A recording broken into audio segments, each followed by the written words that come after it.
básicamente es conversar sobre definición, ¿no? Y lo que actualmente ocurre en la legislación peruana, e incluso hay un antecedente, no hace mucho, sobre este tema. Hay un artículo también. Ya, el tema es el fin de la persona humana, la proporcionalidad de tratamientos. ¿A qué se refiere? Hay tratamientos, por ejemplo, en las enfermedades terminales. ¿Qué es lo que básicamente hay? Son tratamientos más de tratamiento de dolor. Son tratamientos para eso, porque no va a cambiar la situación de la persona, ¿no? Y el cuidado al final de la vida digna. Y eso depende básicamente, o sea, depende de dos cosas: del tratamiento que se le dé al paciente, pero también depende de la dignidad del paciente, de la autonomía del paciente, ¿no? Deciden si quieren o no tener ese tratamiento. Hay personas que, por ejemplo, no quieren, les ofrecen, ¿no? O sea, una opción, un tratamiento innovador, pero ellos dicen: ¿va a mejorar mi calidad de vida? No, va a prolongar mi vida, ¿no? Entonces, ahí que se evalúa el tema, no solamente de lo largo que sea, o sea, de cuántos meses más pueda vivir, sino cuál va a ser mi calidad de vida, ¿no? ¿Qué va a pasar conmigo? ¿Voy a seguir teniendo el mismo dolor? El dolor va a ser mayor. El dolor no se va a poder, por ejemplo, atenuar con los tratamientos actuales. El dolor va a continuar. Entonces, uno dice, sopesa, ¿no? O sea, quiero vivir así, o sea, vale la pena vivir de esta manera. Entonces, esas son las cosas que se debieran tomar en cuenta, ¿no? Acá hay aquí justamente una de las herramientas que se utiliza mucho cuando conversamos de calidad de vida, ¿no? Las UCI. Y aquí hay una UCI del Hospital Loaiza que fue inaugurado hasta no hace mucho, ¿dónde está la voz? Críticos graves potencialmente complicados. Es un área que tiene la finalidad de proveer soporte a pacientes que sufren de total y que necesiten monitoreo estricto. Los principales casos que vemos en esta unidad son pacientes que tengan insuficiencia respiratoria, shock séptico y otras etiologías, producto de una infección no controlada adecuadamente, pacientes con patologías crónicas como diabetes, hipertensión arterial, enfermedad crónica, pacientes politraumatizados, además de pacientes que han sido sometidos a cirugías complejas que necesitan una monitorización muy estrecha. Actualmente, la unidad de cuidados intensivos está comprendida por diferentes unidades institucionales, tales como la unidad de soporte funcional, la unidad de terapia respiratoria, la UCI extendida de Transmuros, así como la unidad de quemados críticos. Esta unidad atiende pacientes de todo el país. Todos son pacientes que presentan quemaduras de una importante expresión corporal. Además, en los últimos 2 años se ha incorporado también la unidad de pediátrica. Esta unidad atiende también a pacientes menores de edad que necesitan proveerse de soporte vital. En la unidad de cuidados intensivos tenemos una atención oportuna, mejora la supervivencia, reduce complicaciones y mejora significativamente además la calidad de vida del paciente. La prevención y el manejo oportuno de enfermedades crónicas son claves para evitar una complicación. Además, acudir tempranamente a una evaluación médica puede marcar una gran diferencia. Es muy importante no esperar a que los síntomas empeoren. Un control oportuno y cuidar tu salud puede salvar vidas. Ya. Aquí han hablado de varias cosas. Una de las cosas que menciona la especialista es que calidad de vida, ¿no? Un ingreso oportuno. También habla del tipo de pacientes, ¿no? Que son pacientes crónicos, accidentados, ¿no? Son pacientes crónicos, pacientes accidentados, ¿no? Dentro de los crónicos tenemos todas lo que son enfermedades metabólicas. Por ejemplo, el tema de pacientes diabéticos descompensados, pacientes con enfermedades cardíacas también descompensados, pacientes renales. Los pacientes renales, por ejemplo, son pacientes que ya en su etapa final, cuando ya no funciona de manera adecuada sus riñones pasan por, ¿cómo se llama? Diálisis. Diálisis, entonces las diálisis normalmente es una vez a la semana, ¿es cierto? Entonces las posibilidades de infección son altas. ¿Por qué? Porque son pacientes que entran semanalmente a un hospital y los hospitales tienen ¿qué cosa? Infecciones intrahospitalarias y a veces son multiresistentes, resisten muchos, son resistentes a los antibióticos comunes, entonces todo eso puede llevarlos a ellos, por ejemplo, a la UCI. Hacer una neumonía para uno de estos pacientes es grave. Ya. Entonces, eso, o sea, lo que estamos hablando, que es el tema de la muerte, el fin de la vida como nosotros conocemos, ha sufrido varios cambios durante la historia. ¿Por qué? Por el tema de la reanimación, ¿no? O sea, lo que existe actualmente. Por ejemplo, la UCI, ¿qué permite? Permite que una persona que hace, no sé, 20, 30 años atrás no sobreviviera, ahora lo hace, ¿no es cierto? Entonces, eso ha dado como consecuencia que ha habido cambios en la definición, ¿no? Por ejemplo, el criterio cardiopulmonar que dice cese irreversible de latidos cardíacos y respiración, pero es cuestionado por la tecnología de la reanimación, lo que estamos hablando. En una UCI puede mantenerse, ¿no? Neurológico, la muerte encefálica, que es la mejor de las definiciones, o sea, el cese irreversible de todas las funciones cerebrales, incluido el tronco encefálico. Entonces, debate sobre si paciente en estado vegetativo, o sea, que no es capaz de respirar por sus propios medios, cumple con este criterio, ¿no? Y cortical, la muerte de la persona, es una pérdida irreversible de conciencia, capacidades cognitivas superiores, ¿no? Entonces la pregunta, ¿una persona con demencia avanzada sigue siendo persona?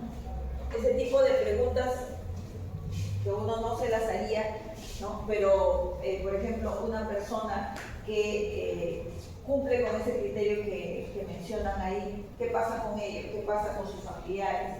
¿Qué pasa por ejemplo, quién se hace cargo de la persona? ¿Quién es responsable de la persona frente a la sociedad? Inclusive para ingresar a un hospital, necesita a alguien. Ya, seguimos. Entonces, también otra definición, o sea, todo este tiempo estamos hablando de definiciones, ¿no? ¿Qué es una persona? Hay un enfoque biológico, ¿no? Todo ser humano es una persona desde la concepción hasta la muerte. Esa sería la primera definición. Hay otro enfoque psicológico. La persona requiere capacidades como conciencia, racionalidad y autoconciencia. Pero no siempre todas las personas cumplen ese criterio. Gracias. No todos cumplimos ese criterio. Enfoque relacional. La personalidad emerge de relaciones de cuidado e interdependencia. Tampoco eso se cumple a cabalidad en todos los casos. Lo que cumplimos todos es el que una persona es un ser vivo desde que nace hasta que muere. Los otros dos están relacionados con tu entorno. O sea, todo, el psicológico y el relacional se refiere a cómo nosotros como individuos nos relacionamos con nuestro entorno. De alguna manera nos tenemos que relacionar. Y esa es también parte de la definición. Proporcionalidad de tratamientos. Ahora hablemos un poco del tema de los tratamientos, ¿no? Porque cuando hemos estado hablando de cuáles son los tratamientos, que son, por ejemplo, del control del dolor, que es lo más importante cuando hablamos de personas con enfermedades terminales, porque mejorando la calidad de vida, el dolor, cambia el estado de ánimo y por lo tanto el que se sientan bien y quieran seguir viviendo, ¿no? Entonces, uno podría hablar y pensar en equilibrio, ¿no? Entonces tiene que ser un equilibrio entre ambos casos. La intensidad del tratamiento debe ser proporcional a los beneficios esperados, o sea, debe haber un beneficio observable, medible, cuantificable y que eso mejore la calidad de vida del paciente. O sea, en eso se piensa. Entonces, elementos con respecto a hacer tratamientos y que realmente sean útiles para el paciente. No pensemos en que va a formar parte de una casuística para un mejor, para un nuevo tratamiento que están probando, ¿no? Sino no solamente tiene que ser eso, sino tiene que mejorar la calidad de vida del paciente. Ya, entonces, elementos de proporcionalidad, un beneficio esperado. Uno se debe hacer preguntas. ¿Qué probabilidad real tiene el tratamiento de mejorar la condición del paciente? O sea, ¿realmente beneficia al paciente? Carga del tratamiento. ¿Qué sufrimiento, dolor o pérdida de dignidad implica el tratamiento? Por ejemplo, un tema que parece pequeño, pero que en realidad es muy grande, es el tema de pérdida de cabello. Las personas que tienen, los niños y los adultos con enfermedades oncológicas y con tratamiento oncológico, lo primero que pierden es el cabello. Y entonces, eso para ellos es, dependiendo de la persona, puede sobrellevarlo bien, no tan bien, ¿no? Además de todo el cambio que sufre el cuerpo, ¿no es cierto?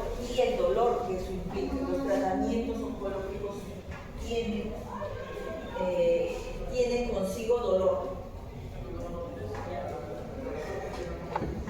Otra es adecuación al contexto. El tratamiento es consistente con los valores y deseos del paciente. ¿Realmente el paciente quiere prolongar su vida de esa manera o ya no quiere? Las personas, todo ser humano quiere seguir viviendo, ¿no? Yo creo que en un principio los tratamientos, por ejemplo, de enfermedades oncológicas, que ahora son tratables, pensemos que, por ejemplo, hablando de enfermedades oncológicas, un despistaje, un diagnóstico temprano implica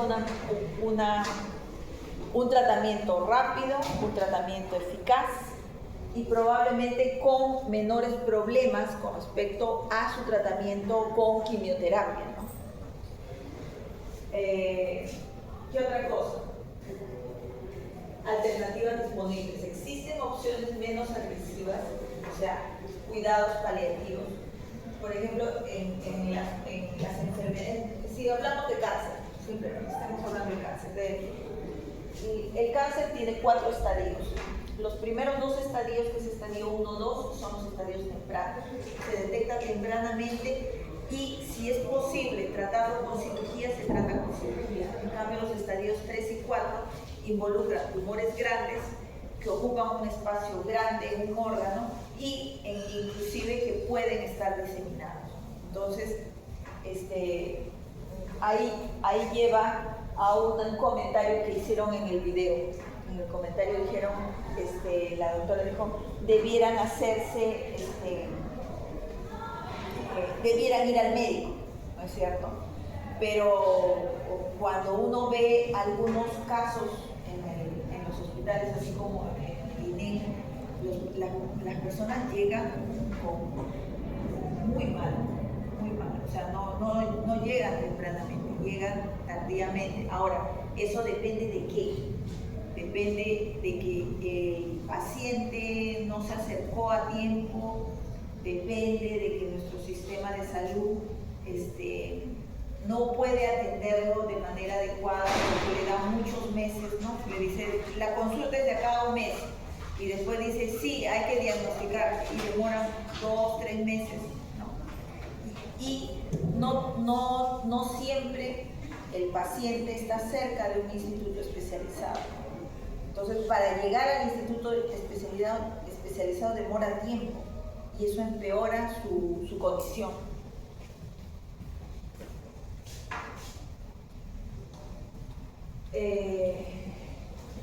¿A qué llaman futilidad? Futilidad es que no es necesario, la palabra indica eso, no es necesario, eso es. ¿Ya? Entonces, aquí hablan del término futilidad terapéutica. Entonces, es la incapacidad para alcanzar un objetivo o resultado deseado. ¿Ya? Distinguir entre efecto y beneficio. Claro, porque para el médico puede haber un efecto, ¿no?, que ha mejorado el paciente, ¿no? Pero ¿cuál es el beneficio para el paciente realmente, ¿no? han ocurrido en el paciente que puede pensar que lo que está recibiendo, que es nuevo, que es muy atractivo, no, a él o ella no le produce un beneficio, ¿no? O sea, a eso también se refiere con equilibrio. Se tiene que ver eso. Tipo de fertilidad, o sea, la fisiológica, por ejemplo, el tratamiento no puede lograr el efecto fisiológico esperado, porque saben que el tratamiento, a ver, ¿qué pasa con todas las enfermedades complejas? Las enfermedades genéticamente complejas se llaman así porque son enfermedades cuya etiología no depende de un gen, sino depende de un conjunto de genes. Son generalmente de tipo poligénico. ¿Qué quiere decir esto? Que, por ejemplo, si pensamos desde el punto de vista genético, solamente desde el punto de vista genético, quiere decir que probablemente los cambios somáticos que han ocurrido en el tejido no necesariamente es un solo cambio, por ejemplo, en el caso del cáncer, ¿no? Sino un cambio que se suma a otro cambio, que se suma a otro cambio, que se suma a otro cambio. Entonces, ¿cómo se dice? Los tratamientos normalmente ¿hacia dónde se dirigen? Probablemente hacia un gen, ¿no? O dos genes, si pensamos en terapia electrogénica, que son, y eso lo ven también por antecedentes, que son las más frecuentes, lo más frecuente que se observa en la población, ¿no? Y no hablamos de cualquier población, estamos hablando de población de origen caucásico. ¿Ya? Entonces, si pensamos en todo eso, entonces, ¿qué es lo que está sucediendo? Las terapias no siempre funcionan, y no siempre funcionan como uno esperaría que funcionen. Incluso, no sé, un día estaba mirando en el celular y me salió un short en YouTube en donde decían que habían hecho un estudio en distintas poblaciones en el mundo y habían encontrado que en el caso de la población peruana había una variante que estaba replicada no sé cuántas veces, como 10 veces, y que lo frecuente en otras poblaciones eran como 6 o 7 veces. ¿Y cuál era la ventaja que nos daba a nosotros como población? Que teníamos la capacidad de metabolizar mejor los carbohidratos complejos, como el que tenemos, no sé, en la papa, en el oyuco, ¿no? La yuca, o sea, entonces uno dice, bueno, esa es la base, ese siempre ha sido la base de la comida, ¿no? Entonces, en el Perú.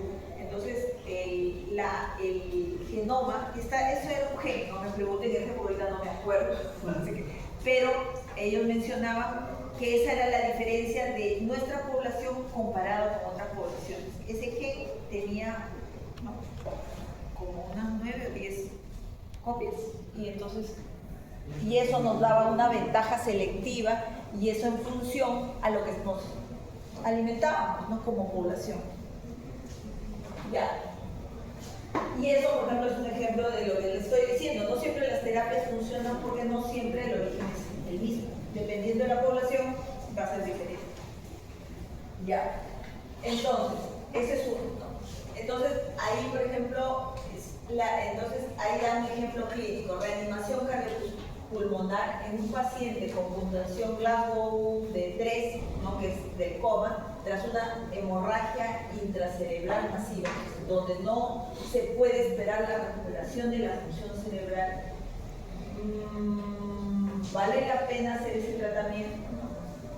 Ya, la futilidad de la muerte genética. El tratamiento puede lograr un efecto fisiológico, pero la condición general del paciente se deteriora, ¿no?, irreversiblemente hacia la muerte, porque, a ver, nosotros pasamos todos los seres humanos, hemos nacido, pasamos la infancia, la pubertad, la juventud, la adultez, la vejez, ¿no?, y la muerte. Pero es un proceso, ¿no es cierto? Es un proceso que avanza. O sea, nadie se libra de ese proceso, ya, perfecto. Pero en el tema del envejecimiento es como bajar peldaños. O sea, cuando uno baja por una escalera, si uno baja, ya no sube. O sea, por ejemplo, las personas que son ancianas y que uno habla de cuidados paliativos, de cuidados para una persona anciana, por ejemplo, lo peor que le puede pasar a una persona anciana es caerse. ¿Ya? Pero no es caerse por caerse. Lo que pasa es que uno no relaciona movilidad con función cerebral, pero hay una relación muy fuerte. ¿Por qué razón? Porque una persona anciana que se vale por sus propios medios es una persona que va a ir a la cocina, va a ayudar en la cocina, va a barrer, se dan cuenta, y todas esas son actividades y su cerebro está funcionando. En cambio, si se cae, se queda en la cama. Y si se queda en la cama, pierde no solamente motricidad, sino pierde capacidad cognitiva. Y lo que se pierde no se recupera. Ese es lo primero que todos debemos aprender en ese caso, ¿no? Entonces, por ejemplo, ya tú tienes una persona en el hospital que está cayendo no está bajando ese peldaño que nosotros estamos conversando y le quieren aplicar un tratamiento nuevo que va a mejorar, no sé qué, pero probablemente ese tratamiento pueda ser muy bueno y excelente para una persona más joven que para ella, porque ya ella no va a salir de eso. ¿Se dan cuenta? Y eso depende mucho de lo que piensen su médico, lo que piensen sus familiares, ¿no? Inclusive lo que piense la persona que está hospitalizada, ¿no es cierto? Ya, la otra es la futilidad cualitativa, lo que estábamos conversando, ¿no? El tratamiento es fisiológicamente eficaz y evita la muerte inminente, es cierto, pero el resultado es una calidad de vida que no permite la interacción consciente con su entorno. Eso es, uno podría tener muchísimos años a un paciente conectado a todo el sistema de UCI y no mejora. O sea, tú no ves en un mes, en 2 meses, en 3 meses que la persona mejore. Entonces, eso es vida, eso era lo que quería la paciente. O de repente la o el paciente es una persona ha sido una persona muy vital, ha tenido muchas cosas, se ha movido y eso. Y para ellos, ¿ustedes creen que eso es bueno? O sea, entonces, esas son preguntas que uno se debería cuestionar, o sea, uno debería cuestionar.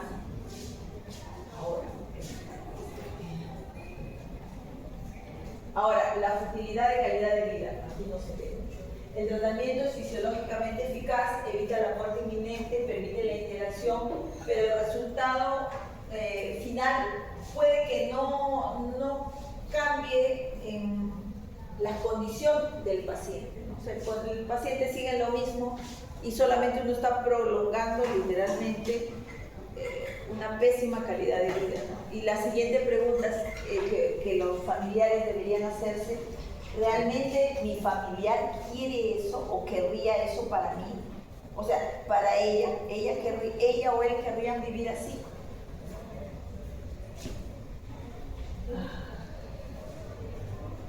Claro, el contexto histórico. Actualmente hay terapias, o sea, hay equipos en los hospitales, hay tratamientos nuevos, ¿no? En realidad hay avances tecnológicos, ¿no? El desarrollo de tecnologías de soporte vital permite la prolongación de la vida biológica en circunstancias antes impensadas, ¿no? Entonces, uno debería hablar, por ejemplo, sí, desde el punto de vista biológico la persona está viva, entre comillas, ¿no? Pero ¿cuál es desde el punto de vista psicológico? ¿Realmente está mejorando? ¿Realmente esa paciente o ese paciente, si se despertara, se podría levantar y caminar? Probablemente no. Si es un anciano, no. Es muy probable que no. Cambios en la relación médico-paciente, ¿no? ¿Se acuerdan cuando hablábamos desde el inicio de la historia de la ética, cómo era la actitud más paternalista del médico, ¿no es cierto? Entonces, en cambio ahora la relación médico-paciente es mucho más horizontal, podríamos decir. ¿no? Porque el paciente debiera conversar con su médico y debiera recibir toda la información que es necesaria para que la persona entienda cuál es el tratamiento y cuáles son las consecuencias de ese tratamiento. Entonces, en este momento, claro, se han invertido los términos de los conflictos, ¿no? Porque los conflictos no debieran ser por desconocimiento del paciente. Ahora, la otra pregunta es: ¿quién define qué es o no es necesario? Puede haber un juicio profesional del médico. En este caso es un juicio técnico médico basado en evidencia científica. Entonces, ahí lo más importante es que el médico no está obligado a ofrecer tratamientos que no tienen una base científica sólida. O sea, los tratamientos nuevos, realmente, ¿quién debiera entrar en si uno, por ejemplo, está evaluando un nuevo tratamiento, ¿quién debería entrar a un tratamiento? Son dos pacientes con la misma enfermedad. Uno de ellos, más joven, con mejor condición física, a un anciano. En realidad, el médico, desde el punto de vista científico, debería considerar para que ingrese en su protocolo un paciente que tiene mejores condiciones y mejor calidad de vida que aquel paciente anciano. ¿Por qué? Porque aquí tú estás evaluando otras cosas que pueden estar jugándole en contra inclusive de lo que quiere evaluar. Porque aquí lo que tú tienes es vejez y otras condiciones. Puede ser un paciente que de repente tiene una enfermedad cardíaca, un problema renal. Entonces, esas dos cosas es lo que debiera evaluar el médico. Y para casos de un nuevo tratamiento debería ofrecérselo a una persona que probablemente sea solo su única condición, no condiciones adyacentes. ¿Se dan cuenta? Y otra cosa es el derecho del paciente a decidir. El paciente decide si es un paciente que está despierto, no tiene problemas cognitivos, debiera decidir sí o no ingresar al tratamiento. De repente no le interesa, simplemente no le interesa prolongar su vida. Entonces, esas son preguntas que se deben cuestionar, ¿no? Se debe cuestionar no solamente al paciente, sino a la familia. Claro, aquí hay una relación entre lo que estábamos conversando, ¿no? ¿Qué tan bueno es que un paciente entre al tratamiento? Y la otra es, ¿vale la pena hacer el tratamiento? Es un equilibrio, ¿ya? Por ejemplo, futilidad fisiológica. El tratamiento no puede alcanzar el efecto que uno desea, ya no alcanza. Y la proporcionalidad, el tratamiento puede alcanzar el efecto, pero se evalúa los beneficios proporcionados, como te digo. Una cosa es que el médico diga, sí, ha subido tales variables, tales y tales y tales. Está bien, el tratamiento funciona, pero el paciente no se siente bien. Entonces, lo importante ahí es el paciente, ¿no es cierto? Él puede evaluar los números, probablemente, porque está evaluando un grupo de pacientes, pero inclusive haciendo eso, cuando él o ella, o el grupo de médicos, evalúe todos los casos, aquellos en donde hay otras enfermedades, otras condiciones, va a tener que retirarlos del trabajo. ¿Ya? Por eso, por ejemplo, cuando uno hace investigación y uno está evaluando, todas esas variables las tiene que considerar en su trabajo. ¿Y cómo se resuelven los conflictos? Lo primero, con un comité de ética, ¿no es cierto?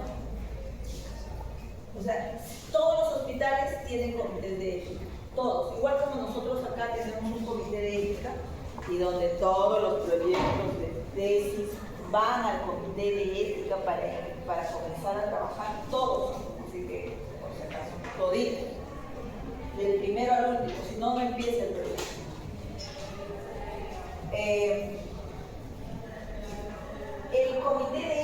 normalmente está relacionado con otro comité, son dos comités hospitales. Igual que acá es comité, no existe un comité de investigación acá como tal, pero todos los investigadores asumimos que su asesor ha sido el que le ha dado el visto bueno, por tanto, ¿no? Está supliendo la actividad del comité de investigación. El comité de ética lo que evalúa es el protocolo que cada uno de ustedes va a desarrollar, ¿ya?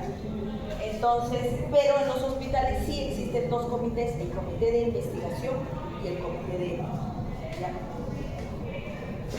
Y lo que hace uno es primero pasar por el comité de investigación, luego por el comité de ética, ¿ya?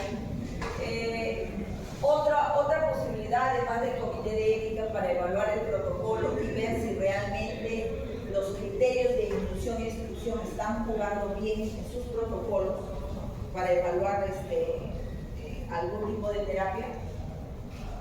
Existen también los especialistas en cuidados paliativos. Los especialistas en cuidados paliativos son los especialistas en dolor. Existen actualmente especialistas en dolor. El hospital, todos los hospitales tienen. Entonces ofrecen una perspectiva. Entonces debiera formarse un grupo, que normalmente se forma, un grupo de médicos especialistas, no solamente, por ejemplo, en el tratamiento, sino también en terapia del dolor. ¿Ya? Otro tema es la parte espiritual. Depende mucho de qué es lo que cree el paciente. Los pacientes creen en Dios, no creen en Dios, si no creen son ateos, entonces, ¿no? Eso, ¿ya? ¿Por qué? Porque está cerca de la muerte. Entonces, cerca de la muerte uno trata de relacionarse pensando que hay algo más allá, o sea, que la vida no termina cuando uno fallece, sino que debe haber algo más. Y hay defensores del paciente, existen, ¿no?, que aseguran que se escuche la voz del paciente dentro del hospital. Está la oficina el departamento de psicología, el departamento de psiquiatría, también hay una oficina, pero esa es la oficina legal, ¿no?, de atención al paciente. Y otro tema es el cuidado al final de la vida, lo que hemos estado conversando todo este tiempo, ¿no? En este caso es uno que se llama el juicio subrogado. El representante del paciente decide lo que el paciente habría querido, o sea, generalmente un familiar. ¿Cuál es el principio? El principio para respetar la autonomía, si es posible, ¿no? Eso es cuando hay evidencia, o sea, los familiares saben qué es lo que quería el paciente. Y la otra opción es la de lo que es mejor para el paciente, porque no tienen la información previa, no se sabe, ¿no? En ese caso se utiliza otro de los principios, ¿se acuerdan? El primero era autonomía, el otro es beneficencia, cuando no hay evidencias de preferencias previas. Aquí hay varias preguntas que uno podría hacer, por ejemplo, de todo lo que hemos conversado. ¿Un paciente competente puede rechazar un ventilador mecánico? O sea, un paciente que está obviamente, si necesita ventilador, está con la justa, pero realmente puede rechazar el ventilador, no quiere el ventilador. ¿Puede un paciente con una condición tratable, pero no terminar, rechazar la atención médica? Y otro tema que los médicos ven ¿cómo se llama?, en emergencias, ¿no? Las creencias religiosas. Por ejemplo, en el caso de los testigos de Jehová, en donde no se aceptan las transfusiones, deben ser respetadas cuando entra por emergencia. O se debe pasar por encima del interés del paciente y se debe realizar la transfusión. Esas son las preguntas, ¿no? Aquí otra definición, la muerte asistida. En el Perú no existe más que un caso, un solo caso, que fue 2022 sobre este tema. ¿Ya? Existe la eutanasia voluntaria activa, entonces en este caso es el médico el que administra una sustancia letal a petición del paciente. Es legal en algunos países, como en Países Bajos, Bélgica, Canadá y algunos terapéuticamente asistida, en este caso es el médico el que proporciona la sustancia, pero el paciente se la administra y es legal en esos países la eutanasia pasiva, la suspensión o retiro de tratamiento de soporte vital, ¿no? Ampliamente aceptada bajo principios de autonomía y no maleficencia. Esto, yo al menos conocí un caso de que era una paciente con un cáncer que no era una doctora que trabajaba en el área de biología, ¿ya? Entonces apareció con un cáncer, pero era un cáncer súper agresivo.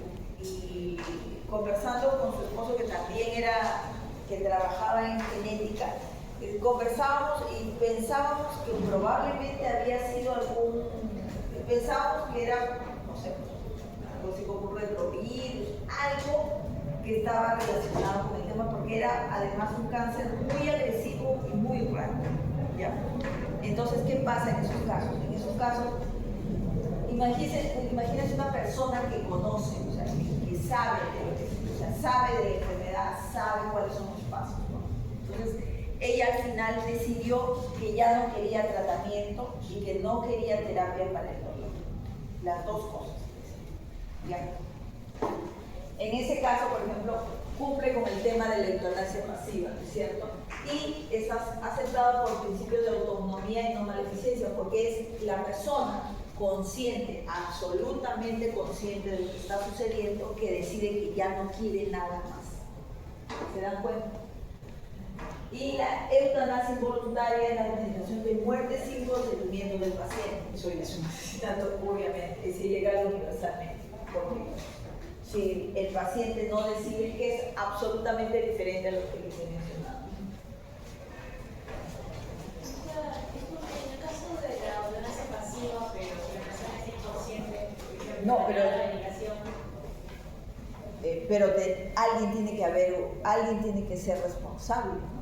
Claro, yo soy subrogada, ¿no? Claro, tendría que ser algo así. Tiene que haber otra persona responsable, ¿no? Pero yo te menciono algo que donde la paciente sí estaba consciente. Claro, decidió no quiero esto y ya no quiero lo otro, ¿no? Entonces, si decide eso ya, en realidad uno estaría yendo en contra de lo que estamos conversando, ¿no? De los dos, por lo menos del principio de autonomía, lo más grande. Una pregunta, ¿cómo se hace la evaluación de las capacidades mentales de una persona al momento de decidir? Eso lo hace un psiquiatra para ver si tiene todas sus capacidades, no hay un problema de algo, no sé, pues de principio de demencia, de frente a alguna otra enfermedad como una depresión o algo así que afecte su actividad cognitiva, ¿no? Y su capacidad de respuesta.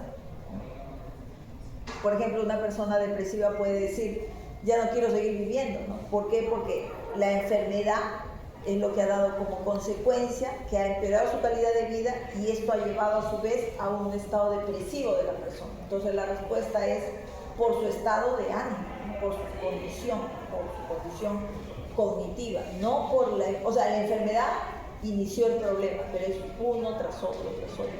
Entonces, eso por ejemplo lo evalúa un psiquiatra. Eso lo evalúa un psiquiatra. Ya. Argumentos a favor de la muerte asistida. El argumento de la autonomía, lo que hemos estado conversando, si una persona es capaz de darse cuenta y de resolver, debiera uno tomarlo en cuenta. El argumento del alivio del sufrimiento, cuando, como les digo, hay una enorme diferencia en terapia del dolor con y sin terapia del dolor.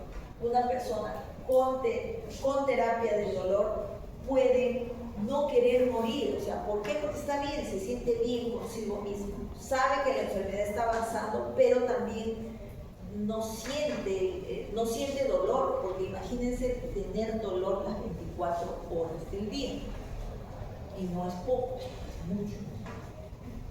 Entonces, si cuando lo único que puedes pensar es en dolor, obviamente no quieres vivir. Y el argumento de la no maleficencia, ¿no? Prolongar el sufrimiento innecesario causa daño, sí está causando daño. Puede ser que los familiares quieran tener a su mamá Pero la mamá ya no quiere, pues ya no quiere, ¿qué vas a hacer? No quiere.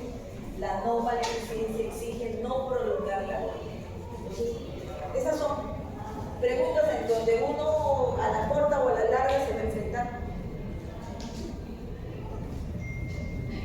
Aquí están los argumentos en contra, porque hay argumentos a favor y en contra. Argumentos de la pendiente resbaladiza. La legalización de la muerte asistida para casos terminales podría expandirse gradualmente a casos menos justificables. Por ejemplo, una familia que quiere deshacerse de los abuelitos. ¿Por qué? Porque quieren repartirse la herencia. Entonces, y los abuelitos son solamente viejitos. Entonces, argumento de la vulnerabilidad. Los pacientes mayores, pobres o con discapacidad podrían sentirse presionados a solicitar la muerte asistida para no ser una carga, porque ya es una presión lo prescribe. Y argumentos religiosos y de santidad de la vida. La vida humana tiene valor intrínseco independiente de su calidad. Terminable es siempre moralmente incorrecto, pero como yo les menciono, una cosa es tener una vida sin dolor a vida con dolor. O sea, ya ni siquiera estamos hablando que no exista la enfermedad, estamos hablando del dolor.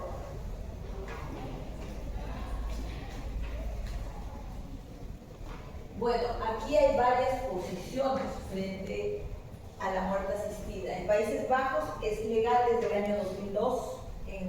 En este estado de Estados Unidos es desde el año 97. En Canadá es legal desde el 2016. Y en Suiza desde 1942, que es asistencia al suicidio, desde 1942. Ahora, ¿qué sucede en el Perú? La legislación peruana en relación a la muerte asistida se encuentra en un punto de transición. ¿Ya? Aunque las leyes penales vigentes aún tipifican la eutanasia como un delito, una sentencia judicial histórica ha reconocido por primera vez el derecho a una muerte digna para un caso concreto, abriendo un intenso debate legal y social sobre este tema. Este es el artículo que encontré, Muerte digna, un nuevo derecho fundamental en el Perú. La autora es Josefina Quesada Galloso. La revista es una revista de derecho, ¿ya? Y habla de este caso. En 1922, una jueza de Lima concedió un fallo sin precedentes a esta persona, a Ana Estrada, una psicóloga de 47 años que padecía poliomielitis, una enfermedad degenerativa e incurable. Perdón, poliomielitis, una enfermedad degenerativa e incurable. Este fallo le otorgó derecho a que un médico le practicara la eutanasia para poner fin a su sufrimiento, constituyendo el primer caso exitoso en la lucha para una muerte digna en nuestro país. Aunque la ley que penaliza la eutanasia sigue vigente, esta resolución judicial creó una excepción personal y constitucional para Ana Estrada, un solo caso, obligando al Estado peruano a garantizar una muerte digna. Este fallo fue ratificado posteriormente por la Corte Suprema, o sea, hay un antecedente. O sea, cualquier otra persona que esté en la misma situación que ella puede utilizar este caso como antecedente para solicitar lo mismo, porque ya fue aceptado hasta la Corte Suprema. Corte Suprema, que señala que su aprobación implicaría el reconocimiento de un nuevo derecho subjetivo con efectos que podrían trascender el caso específico. O sea, abriendo la puerta a la opción justamente de lo que estaba mencionando con respecto al Perú, que estamos en un estado de transición. A diferencia de lo que ya ocurre en otros países, que ya, por ejemplo, en Suiza desde 1942, imagínense. He visto varios casos, yo no sé si ustedes, he visto varios casos de este tipo de ayuda, asistencia a la muerte en España. No sé si ustedes han visto algo. En España hay información sobre ese tema. Y es el único caso que he encontrado, el único caso, perdón, que he encontrado acá en el Perú, ¿no? Pero lo bueno es que como sucede en cualquier otra, en otro ramo, en cualquier otra área, ¿no? Como en la de nosotros, existiendo el antecedente, uno puede sustentarse en el antecedente para solicitar. Y no es de hace muchos años, del 22, y el artículo es del año 25, del año pasado. ¿Ya? Y terminamos la clase. ¡Sas! 12:15.